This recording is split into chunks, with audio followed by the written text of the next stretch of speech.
Bonjour à toi qui m'écoute aujourd'hui. Je te souhaite le bienvenu ou la bienvenue sur ma chaîne YouTube. Je m'appelle Gaël Roland Olinga et aujourd'hui nous allons parler des conséquences de la lettre d'attestation provinciale. En effet, depuis le 22 janvier 2024, l'immigration exige de fournir une lettre d'attestation provinciale pour faire une demande de permis d'études. La lettre d'attestation provinciale, en abrégé LAP. Quelles sont les conséquences de cette lettre-là? Comment est-ce qu'il faut se prendre désormais pour faire une demande de permis d'études? On en parle sur cette vidéo. Je t'invite à t'abonner, à liker ma chaîne, à liker mes vidéos et surtout à cliquer sur la cloche de notification pour ne manquer aucune de mes futures belles vidéos. À tout de suite.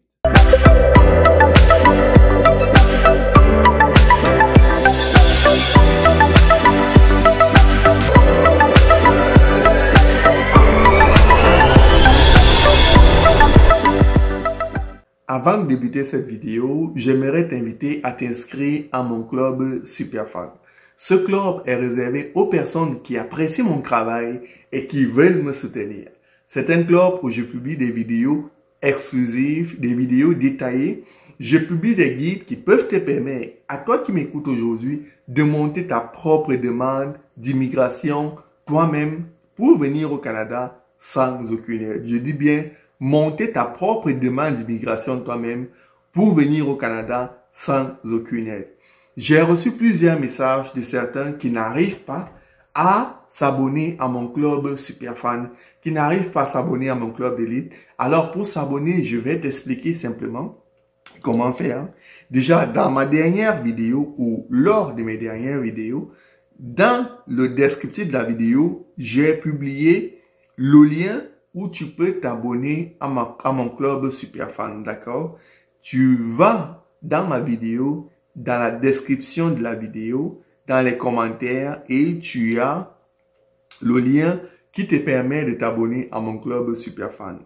Dans la description ou dans les commentaires, tu as le lien qui te permet de t'abonner à mon club Superfan, d'accord? Même dans n'importe quelle vidéo ou sur n'importe quelle vidéo, tu as rejoindre. En cliquant sur rejoindre ici, tu peux t'abonner à mon club Superfan. Si tu vas également sur la page d'accueil de ma chaîne, tu es capable de cliquer sur rejoindre, ce qui te permet de rejoindre mon club Superfan pour avoir accès à des contenus exclusifs. Merci déjà à tous ceux qui se sont abonnés à mon club d'élite. Et si toi aussi, tu veux rejoindre mon club d'élite, n'hésite pas à le faire. À tout de suite. Chers auditeurs, comme je le disais, depuis le 22 janvier 2024, l'immigration exige que tu fournisses une lettre d'attestation provinciale pour faire une demande de permis d'études. C'est quoi les conséquences de cette lettre d'attestation provinciale?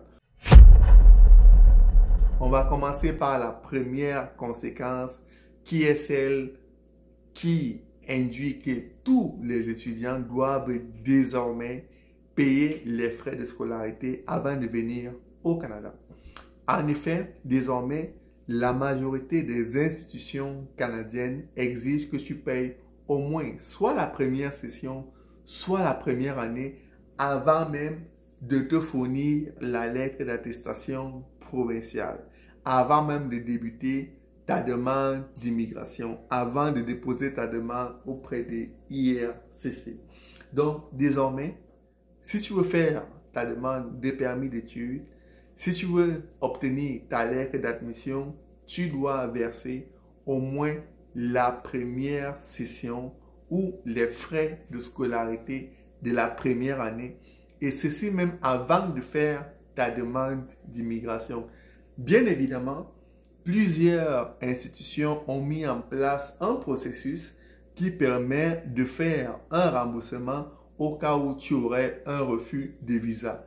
Mais il faut bien noter et faire attention, dans certaines institutions, il va falloir payer un certain frais pour pouvoir avoir accès à ton remboursement. Ça veut dire que si tu as payé 5 000 $, par exemple, tu n'auras pas forcément en retour ton 5 000 $ que tu auras payé au complet. peut-être qu'il faudra payer des frais, hein, d'accord, des frais de banque ou des frais de remboursement pour que l'institution puisse te rembourser ton argent au cas où tu aurais un refus de visa. Donc, l'une des conséquences, l'une des premières conséquences liées à cette nouvelle exigence de l'immigration dans un processus de demande de permis d'études, c'est que désormais, il faut payer ses frais de scolarité à l'avance, soit pour la première scolarité ou la première année, et ceci même avant d'obtenir ta lettre d'admission.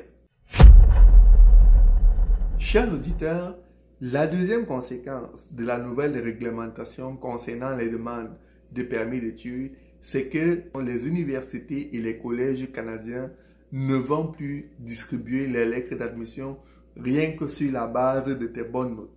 Ça veut dire que tu peux avoir les meilleures notes du monde, tu peux être bon en sciences, bon en mathématiques. Si tu ne prouves pas que tu es capable de payer ton école, si tu ne payes pas ta première session ou ta première année complètement, tu ne pourras pas avoir ta lettre d'admission. Ça, c'est l'une des conséquences énormes de la nouvelle réglementation concernant les lettres d'attestation provinciale. Avant, pour faire ta demande d'admission ou pour faire ta demande de visa, tu n'avais pas besoin de payer la première session ou la première année. Il fallait juste avoir les bonnes notes. Si tu avais la bonne note en maths, en français, en anglais, en sciences, d'accord, tu étais assuré d'avoir ton admission. Aujourd'hui, tes bonnes notes ne suffisent plus à elles seules. Maintenant, il faut aussi prouver que tu es capable de payer ton école au Canada. Il faut payer la première session, il faut payer la première année. D'accord? Donc, les institutions canadiennes ne vont plus fournir les lettres d'admission seulement sur la base des bonnes notes. Chers auditeurs, la troisième conséquence qui vient avec le fait que désormais l'immigration exige la lettre d'attestation provinciale, c'est que les universités et les collèges canadiens ne vont plus donner les lettres d'admission aux étudiants qui n'ont plus d'argent. D'accord? On sait comment ça se passe. Je m'avais emprunté chez le voisin 10 millions de francs CFA. Je mets dans mon compte et puis je fais la lettre, je fais la demande d'admission et je fais la demande de visa. Aujourd'hui, ça ne sera plus possible. Malheureusement, avec les nouvelles règles, la nouvelle réglementation, les plus démunis auront de plus en plus de difficultés à faire les demandes de permis d'études pour venir étudier, pour venir se scolariser au Canada. Ça va être difficile. Désormais, les institutions, les universités et les collèges canadiens vont désormais donner leur lettre d'admission aux personnes qui ont l'argent pour réellement venir fréquenter au Canada. Ça veut dire que désormais, pour venir fréquenter au Canada, il va falloir monter patte blanche. Il va falloir démontrer qu'on est vraiment capable de payer ses frais de scolarité. Les étudiants qui n'ont pas d'argent, d'accord, ne pourront plus faire leur demande de permis d'études. Ça sera plus possible de contourner le système, de faire semblant qu'on a l'argent alors qu'on ne l'a pas réellement pour venir étudier au Canada. D'accord? Ça, c'est l'une des conséquences de la nouvelle réglementation et ce qui est une bonne chose, ce qui est une excellente chose parce que ces étudiants qui contournaient le système, ces étudiants qui faisaient croire qu'ils avaient l'argent alors qu'ils l'avaient pas, très souvent, ils arrivaient sur le territoire canadien et c'était très difficile pour eux. Ils n'arrivaient pas à payer leurs frais de scolarité. Il fallait qu'ils travaillent fort pour payer leurs frais de scolarité et très souvent, certains finissaient par échouer leur formation. D'accord? Donc, ça veut dire que ceci va beaucoup aider les étudiants qui sont sérieux, les étudiants qui ont vraiment l'argent pour venir fréquenter au Canada. Au-delà de la nouvelle réglementation qui a été mise en place le 22 janvier 2024, depuis décembre 2023, désormais vous venez étudier au Canada, il faut prouver qu'on a, en plus des frais de scolarité, qu'on détient une somme de 20 000 $. Donc ça veut dire que désormais, les preuves financières pour venir étudier au Canada doivent couvrir la somme de 40 000 $ par an. Ça veut dire que si tu étudies pendant 2 ans, tu dois démontrer que tu as déjà les 30 000 dollars ou que tu peux avoir les 30 000 dollars pour payer la première année. Mais au-delà de ça, mais que tu as également la capacité financière de pouvoir payer tes études pour la deuxième année, toujours à hauteur de 30 000 dollars minimum. Ça, c'est pour quelqu'un qui a des frais de scolarité qui coûtent 10 000 dollars. D'accord? Si tu as des frais de scolarité qui coûtent, disons, 20 000 dollars, ça veut dire que tu dois démontrer la somme de 20 000 plus 20 000, donc 40 000 dollars. Donc, désormais, les exigences pour vivre et demeurer au Canada en tant qu'étudiant, d'accord, s'élèvent à 20 000 dollars en plus des frais de scolarité.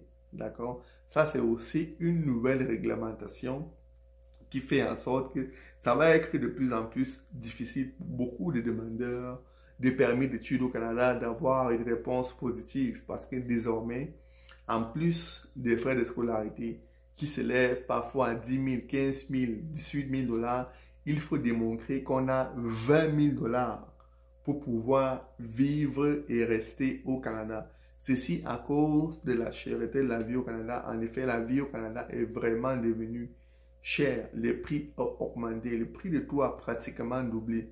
Les logements, le carburant, tout. Les prix de tout ont doublé. Donc, ça veut dire que désormais, si tu veux faire ta demande de permis d'études, en plus de démontrer que tu es capable de payer tes frais de scolarité, tu dois démontrer que tu as 20 645 dollars. C'est le montant exact de la nouvelle politique financière. 20 645 dollars canadiens. Donc, 20 645 dollars plus tes frais de scolarité, ça devient la nouvelle preuve financière que tu dois apporter à l'immigration lorsque tu fais une demande de permis d'études. Chers auditeurs, on arrive ainsi à la fin de cette vidéo qui consistait à souligner les conséquences des nouvelles politiques de l'immigration, aussi bien pour ce qui est de la lettre d'attestation provinciale qui a vraiment impacté beaucoup de demandeurs de permis d'études, que les nouvelles politiques concernant la preuve financière. J'espère que vous avez apprécié cette vidéo. Je vous invite à liker, à la partager et surtout à cliquer sur la cloche de notification pour ne manquer aucune de mes futures vidéos. On se dit au revoir et à bientôt sur ma chaîne YouTube.